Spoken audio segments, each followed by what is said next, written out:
Hello and welcome to News Now on TV 360. I'm Thelma Okoro.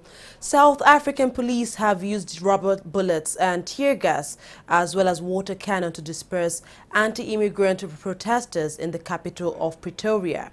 The South African protesters accuse foreign nationals, including many Nigerians, of taking jobs and being involved in prostitution rings and drug cartels. These accusations have since been denied by the foreign nationals.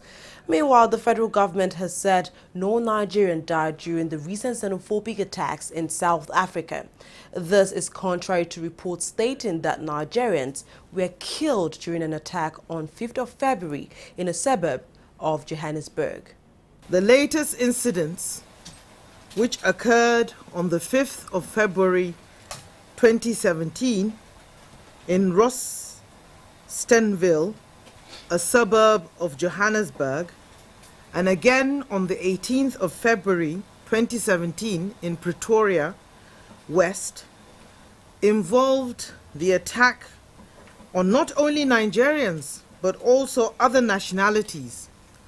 The attacks resulted in arson, looting, and the displacement of families. The ministry has not received any reports of deaths of Nigerians in the latest incidents of attacks against foreigners. The Nigerian High Commission in Pretoria is in constant touch with the Nigerian Union in South Africa, the Department of International Relations of Cooperation of South Africa, as well as the South African Police. All these agencies have confirmed that no Nigerian life was lost in the recent incident.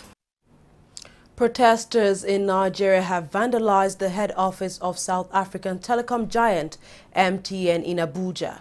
This is apparently in retaliation for anti-Nigerian violence in South Africa. The violence came after a Nigerian youth body threatened to shut down South African businesses following xenophobic attacks in South Africa. Some members of staff of MTN and customers were reportedly attacked, while valuables were also stolen. Earlier this week, the Nigerian government demanded compensation for Nigerians affected by the recent violence in South Africa. Foreign Affairs Minister Geoffrey Onyeama says the federal government had taken some measures to put an end to the attacks on Nigerians in that country. Take a listen. When we say that it's just been talk, in respect of xenophobic attacks on Nigeria, I think, no, the government is doing something, and we believe that they are doing something. But also just to say that, it's not like a light switch, something you can just switch on and switch off. That even the violence, South African violence, has been a major issue that the government has been grappling since the end of, since even before the end of apartheid, So, so there's a societal issue there. And I think it might not be the right way to look at it, to say that, look, this thing has happened once before and nothing has been done, and therefore, we have to take extreme measures. If we felt that the state itself was somehow complicit as a state, that would be a completely different matter. There we would, have to call on the international community and really look at very severe and extreme measures. But that's not the case as we see it. So, so we have to communicate our displeasure, but then also we have to follow up to see that, justice is done to those who have suffered loss, and certain guarantees, that greater security will be provided to Nigerians in South Africa. Nigerian advocacy group Bring Back Our Girls says it will hold a special service to honor the memory of 29 school children murdered by terrorist sect Boko Haram 3 years ago.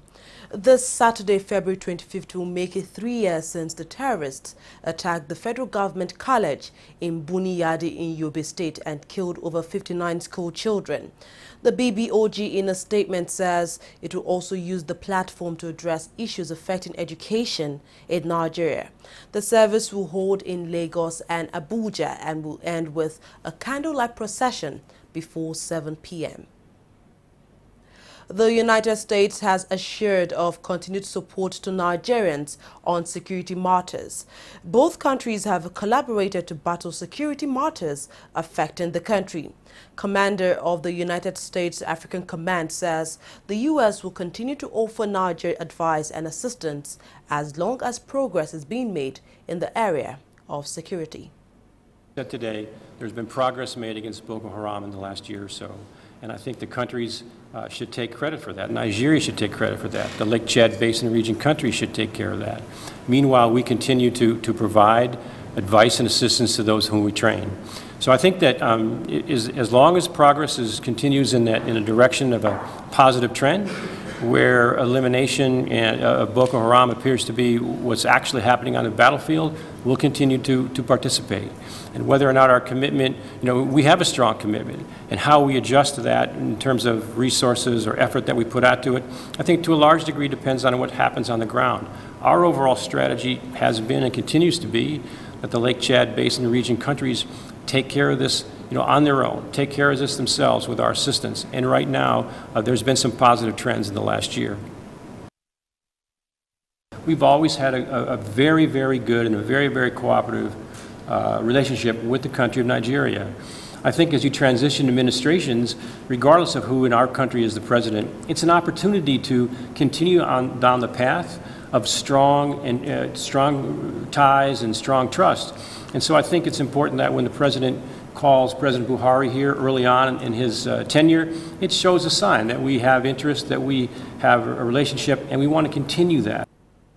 Rotimi Akeredolu has been sworn in as the governor of Ondo State.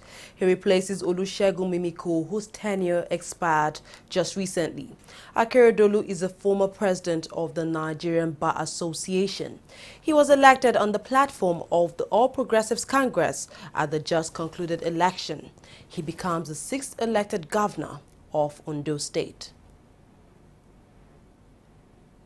Nigeria's electoral body INEC has fixed November 18th for the 2017 governorship election in Anambra State. According to INEC's timetable for the election, campaigns by political parties will start on August 18th and close by November 16th, while primaries will be held between July 22nd and September 2nd. Nigeria's constitution stipulates that the earliest day for the conduct of the election shall be October 18th, while the latest date for the election shall be February 14th, 2018. The tenure of the current governor of Anambra State, Willie Obiano, expires on October 18th. The Commission has approved the timetable and schedule of activities for the Anambra State governorship election scheduled for Saturday, 18th November 2017. You can see that if you look at the time frame, we are in February.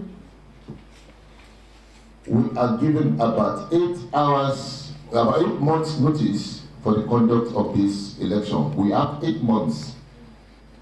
And you will see, because we are going to give you the timetable and schedule of activities, November 18, 2017.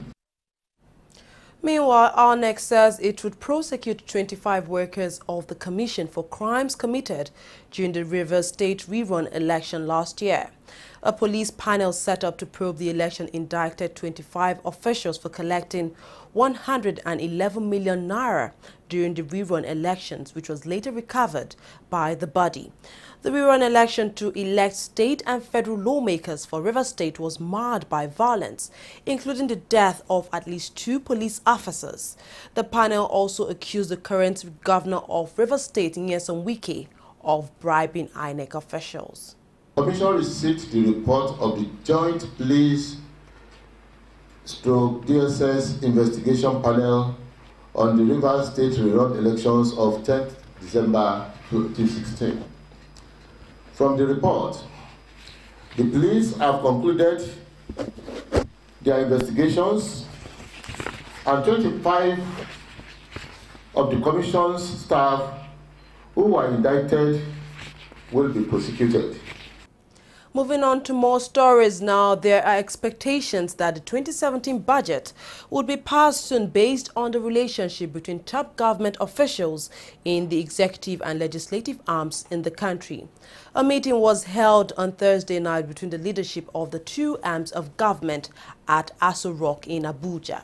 That meeting was hosted by Nigeria's acting president, Yemi Osinbajo, and lasted for about an hour.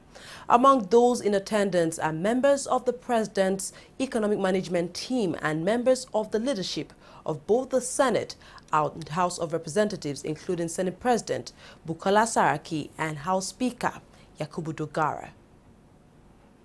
The federal government has invited foreign airline operators to inspect the Kaduna International Airport ahead of the March 8 closure of the Nnamdi Azikiwe International Airport in Abuja. Minister of State for Aviation Hadi Sirika extended the invitation during a meeting in Abuja with the representatives of the foreign airlines operating in the city. Sirika says that the Kaduna Airport was fully ready to accommodate traffic diversion from Abuja between March 8 and April 9th, when Abuja runway would undergo repairs. Ali Modu Sheriff, the factional chairman of the People's Democratic Party, has taken over the headquarters of the opposition party shut down since May last year. The police sealed off the place to prevent a clash between Sheriff's group and that of a caretaker committee led by Ahmed McCarthy. But late on Thursday, Sheriff's supporters reportedly broke into the place to pave way for his entry. Reacting to that report, now McCarthy's faction has asked the police force to flush out Sheriff and his supporters. Agree in politics, we disagree to agree, agree to disagree. And at the end of the day, how we come together is what is important. And I can assure you that we will come together. I want to assure everybody that the party must go back to the grassroots. It's not enough for people to stay in Abuja and tell people in the villages that they will choose their leader for them in Abuja. It's not possible. Leaders are chosen by the people, by God through the people. And therefore, I want to assure you, by Monday or Tuesday, when I come back, formally with all members of my working committee, we will address the whole press conference and we'll give you a guideline, our roadmap of what we want to do and how we want to carry the party forward.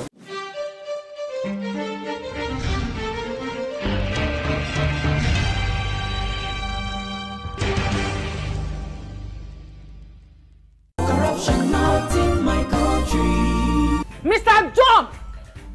Mr. John! What is it now? What is it now? Please turn down the volume of your music. It's too loud. And how is that your business? It is disturbing me. I can't sleep.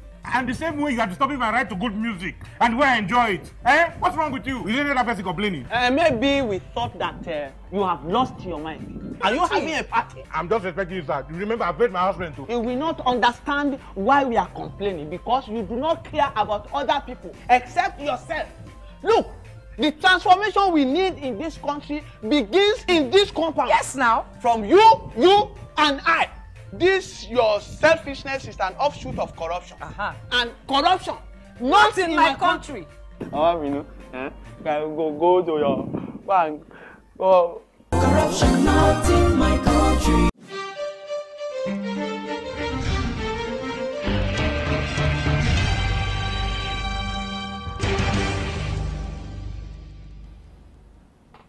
Welcome back. It's now time for business news. Fidelia is standing by with the latest. Thank you, Thelma. Latest inflation figures released by the National Bureau of Statistics (NBS) shows Nigeria is now battling an all-time high inflation rate of 18.72% from 18.55% recorded in December 2016. The report recorded increases across almost all major divisions which contribute to the headline index. As troubling as the situation might seem, some analysts are warning that the inflation trend may still get worse before it gets better. But what exactly is driving Nigeria's inflation rate? Here is Endurance Alonge with an explanation. The cost of living and doing business in Nigeria is getting higher by the day, and Nigerians are lamenting. The market is very expensive. Since I was born, I have not seen common palm oil. Look at it. Palm oil, a gallon of palm oil, 20,000 naira. Since I was born, I have not had that before. This is the first time of my hearing that palm oil will cost up to 20,000. Things are very expensive. Even a bag of rice is 20,000 naira. It's unfair. As the country battles the economic recession, analysts had predicted a gradual rise of economic activity and a tapering of the inflation rate in 2017. But contrary to the forecast, inflation is currently running at the fastest pace in more than 2 years. While there are speculations and theory as to what actually is driving the country's inflation rates, Omotola, a financial analyst, says major basic factors are responsible for this rise. We have observed that the major factor driving inflation, right, it has been from the supply side. What we know as the cost push factors, and that's actually due to the fact that we've had foreign exchange rate weakness over the past 1 to 2 years now, and the impact of these weakening exchange rates has been impacting on both food prices in the economy as well as core prices.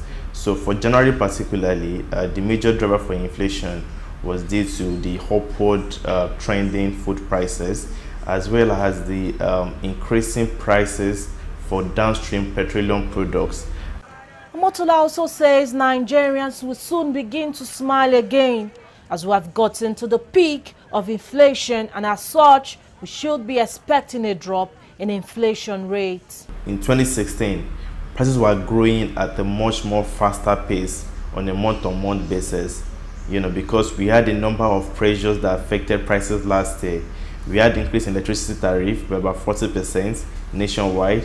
We had increase in fuel prices, also by I think more than between 30 to 40% increase in fuel prices. We also had weakening exchange rates. The exchange rate depleted by more than 30%, in 2016.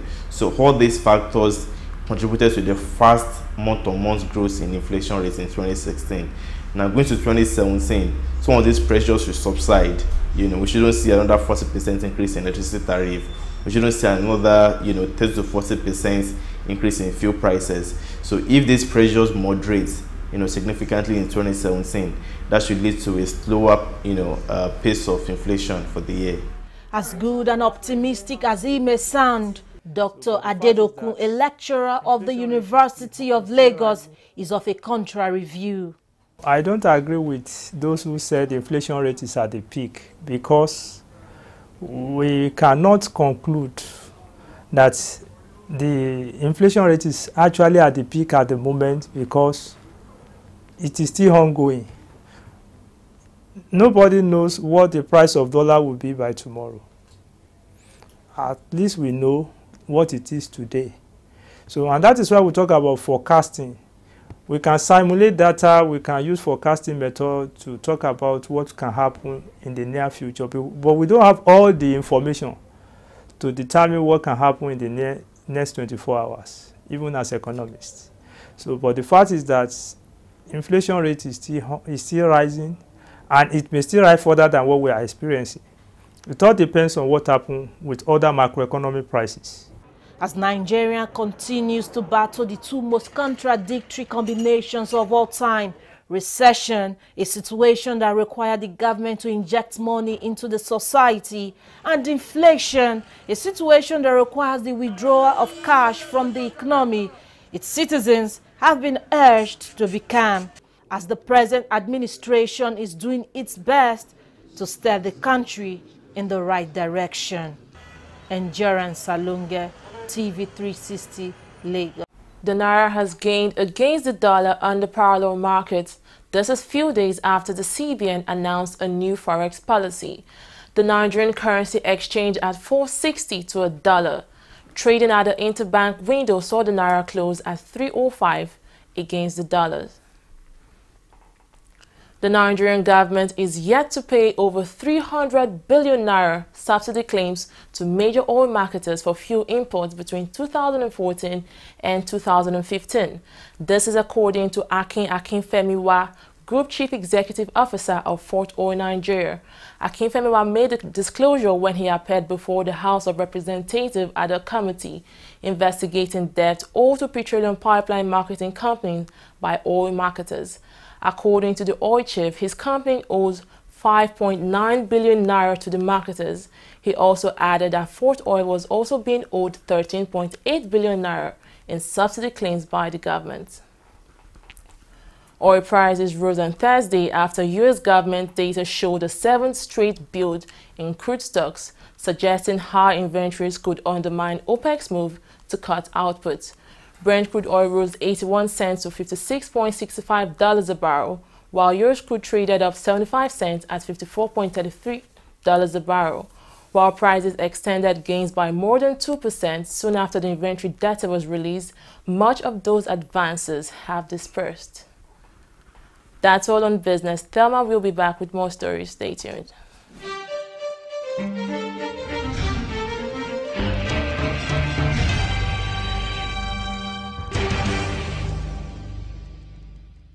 Corruption not in my country.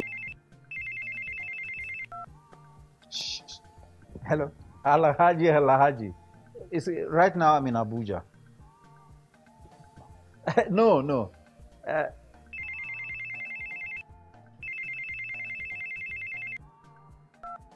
Hello? Adamu. Right now I'm in Kano. Yes. When I get back, I'll just call you. Look, what is wrong with you? I'm talking on the phone and you are gesticulating and doing. What's wrong with you? Daddy, where exactly are we as we speak? Are you alright? This is Lagos. Well, you just lied to someone that we're in Abuja. Keep quiet. Who told you can tell an elderly person is lying? Daddy, you just lied. And by lying, you are raising corrupt children for the future of Nigeria. That is corruption, not in my country. Corruption not in my country.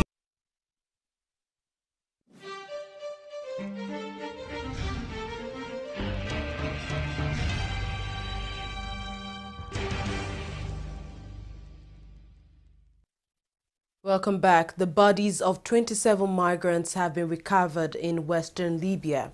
According to the Red Crescent, 13 of the migrants died of suffocation. Another 14 migrant bodies were recovered from the sea near the coastal town of Zuwara, west of Tripoli, on Thursday, while some 124 migrants were rescued in the area. South Africa's President Jacob Zuma has condemned the recent attacks on non-nationals in the country. Anti-migrant violence has fled sporadically in South Africa against a background of unemployment, with foreigners being accused of taking jobs from citizens and getting involved in crime. Despite wide condemnation of the attack, citizens in Pretoria marched against foreigners on Friday. At least 20 stores in Pretoria owned by foreigners were looted on Tuesday, but police officials could not confirm that the attacks had deliberately targeted foreigners in the country. Minister of Youth and Sports Solomon Dalong has appealed to the National Assembly to include about 23 billion naira to the ministry's 2017 budget. He explained that the addition is for the shortfall of over 100,000 prospective corps members participating in the National Youth Service Scheme in 2017.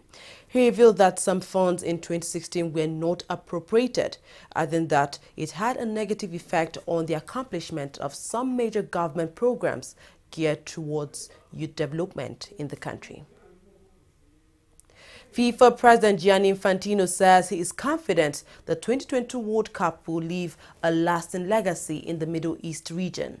The World Cup, which will be held in Qatar, has been stained with controversy, especially the decision to host the showpiece at the oil-rich nation.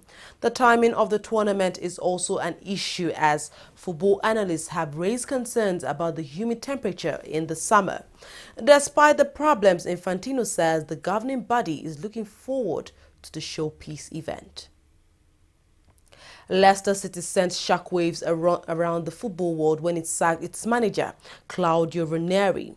The 2016 FIFA Coach of the Year was dismissed just 9 months after he led the team to a historic Premier League title.